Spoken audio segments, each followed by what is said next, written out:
The film begins with Julie, a woman who has just moved into her new house.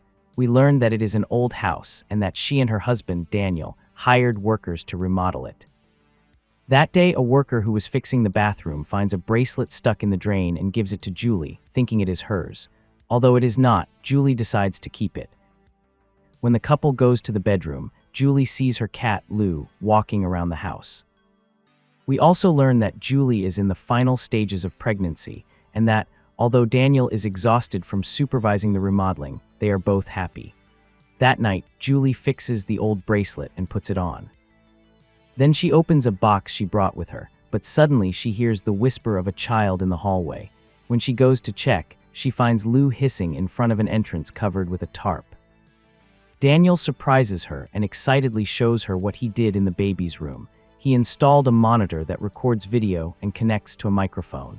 After that, the two attend an academic banquet, since Daniel is a new professor at the local university. While they are talking, Julie mentions to an elderly woman that they moved into a house near the lake. The woman says she knew the previous owners, whose wife had become seriously ill.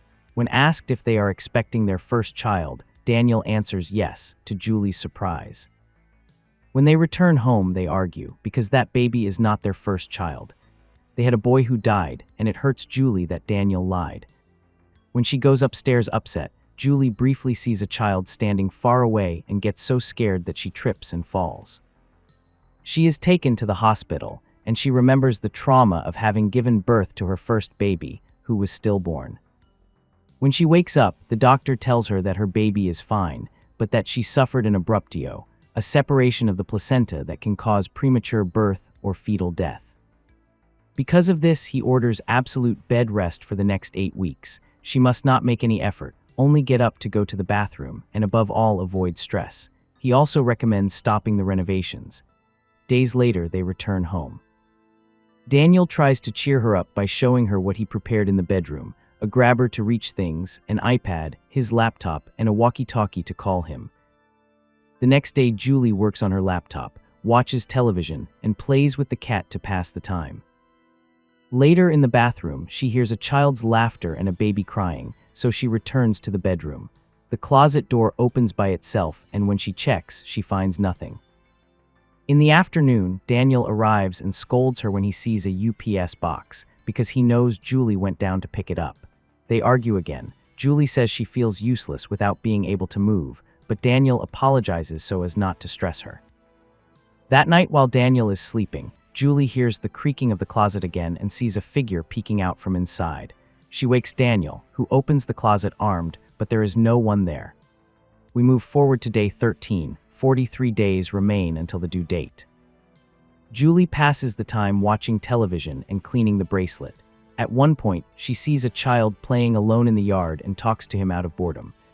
When she asks him where his mother is, the child becomes serious and points at her. At that moment, the baby monitor detects movement in the nursery. Julie checks and only sees the cat, but she continues watching until she notices the reflection of a face in the mirror. The operator tells her to close the door, although we know that will not stop a ghost. Julie sees wet footprints on the ceiling, which disappear when the sheriff arrives. Daniel appears just as she finishes telling the officer what happened, but the policeman finds no intruders or signs of a child. This worries Daniel, and when the officer leaves, they argue because he believes she is hallucinating. Determined to seek help, he hires a nanny caregiver for Julie, although she refuses. That night, Julie opens the box she had taken out earlier. Inside are objects and toys of the baby she lost, whom she had named Andrew.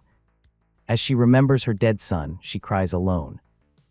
Then she falls asleep, until the sound of something moving on the ceiling wakes her up. Andrew's toy car is up there. The toy falls onto the bed, and when she checks the box, she sees that it is truly missing. Suddenly, the child appears and runs out of the room. Julie begins to think that it might be the ghost of Andrew. The monitor again detects movement in the baby's room, and Julie tries to talk to the child. Daniel enters saying that he heard a door slam. Julie lies, saying that she was making a video call. We jump to day 23. 33 days remain until the due date. Daniel hires a nurse named Delmy to take care of Julie.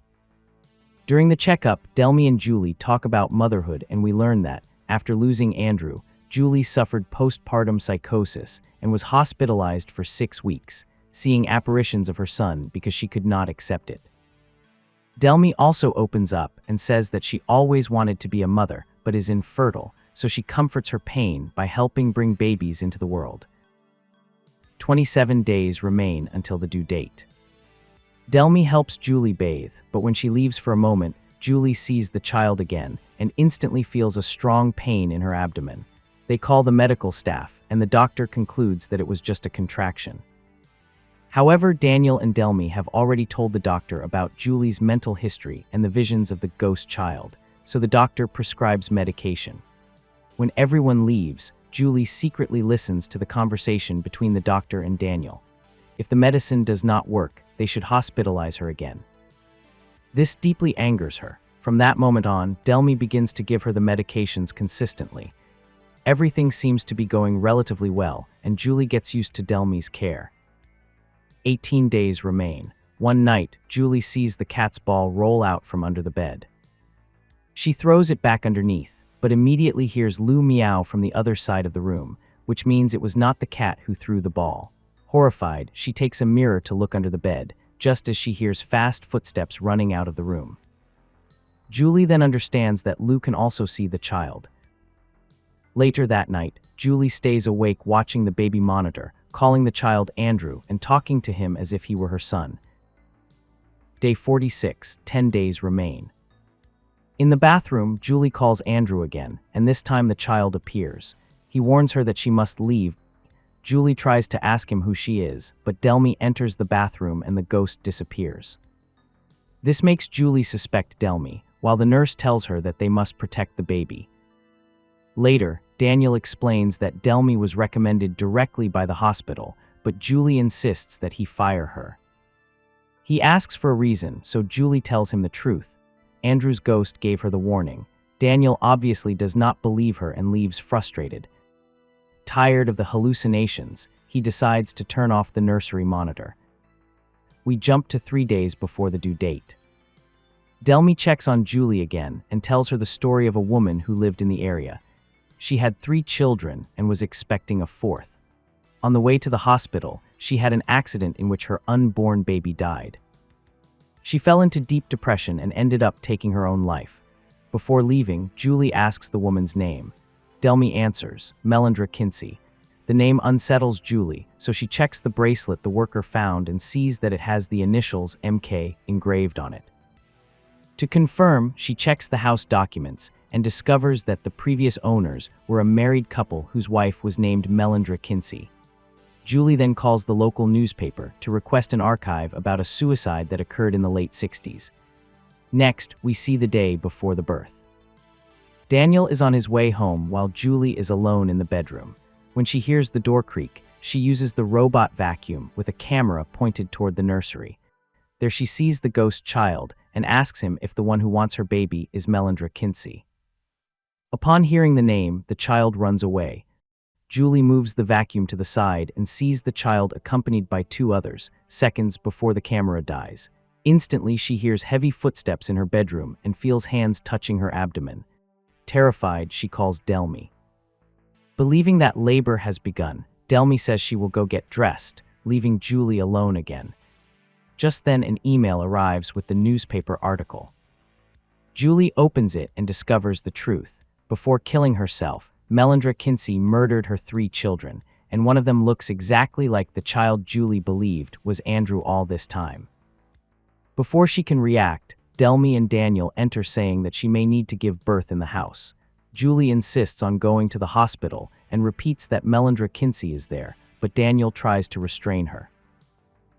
Suddenly, a wardrobe bursts open. Julie feels a brutal pain, and the furniture begins to shake as the power goes out. They hear a noise inside the closet. Daniel goes to look, and they find a child who tells them they must hide before climbing up the wall. Understanding that they must escape, they take the wheelchair, but it flies away and Delmy is violently dragged out the window to her death. Daniel helps Julie down the stairs, but along the way, Julie suffers another strong contraction and the house shakes again. Several work tools fall and hit Daniel on the head, knocking him unconscious. Julie is left alone. She tries to retrieve her phone from another room, but the door closes before she can enter. Her water breaks and desperate, she grabs a walkie-talkie to ask for help on a random channel. She's then dragged into an unused bathroom and goes into labor right there.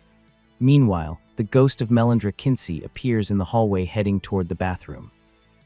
Julie, in pain and terror, pushes until she gives birth to a healthy baby girl, whom she immediately embraces. But Melindra appears in the bathroom doorway, reaching her hands toward the newborn soul. Julie tries to move and realizes the floor is rotten.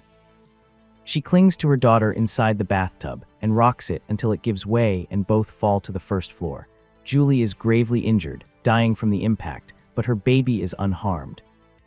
Daniel arrives just in time for Julie to ask him to save the baby. He tries to open the front door, but the ghost appears again, approaching the child. With her last strength, Julie gets up to protect her daughter and confronts Melindra.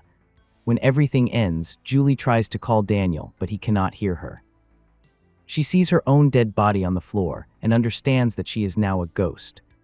After realizing that she is dead, Julie sees the ghost child who had accompanied her all this time appear. He guides her to a room where her lost son, Andrew, is waiting. Holding him in her arms, Julie feels herself being called back to life. A medical team is trying to resuscitate her.